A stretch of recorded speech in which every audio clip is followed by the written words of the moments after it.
আসসালামু আলাইকুম মাই ওয়াল ভিউয়ার্স, আবারও নিয়ে চলে এসেছি আমার চ্যানেলের জন্য একটা নতুন ভিডিও।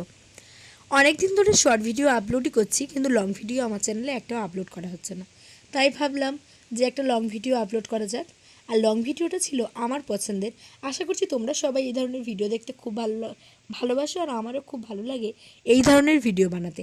আজকে সেই রকম সবার পছন্দের একটা লং ভিডিও নিয়ে চলে এসেছি। আশা করছি তোমরা থাম্বনেল দেখে বুঝতেই পেরেছো আজকে কী বানাতে চলেছি। হ্যাঁ, আজকে বানাবো সবার পছন্দের what I it in a day. চলো দেখি আজকে সারাদিন কী কী খেয়েছিলাম ধোঁয়া ওঠা গরম সাদা ভাত, সঙ্গে ছিল এরকম চিংড়ি মাছ দিয়ে বেগুনের তরকারি। এটা খেতে তো দারুণ হয়েছিল। আর আজকের শো স্টপার ছিল এরকম লাল লাল ঝাল ঝাল হাঁসের মাংসের কষা। এই হাঁসের মাংসের কষা দিয়ে জমিয়ে লাঞ্চটা সারলাম। সন্ধ্যাবেলা খেয়েছিলাম এই চাউমিনটা। এটা কিন্তু বাড়িতে বানানো নয়, বাইরে থেকে আনা। এত কিছু খাওয়ার পর পেটে একটুও জায়গা ছিল না। মা বাড়িতে আনারসটা কেটেছিল, তো এর থেকে একটু খেয়েছিলাম।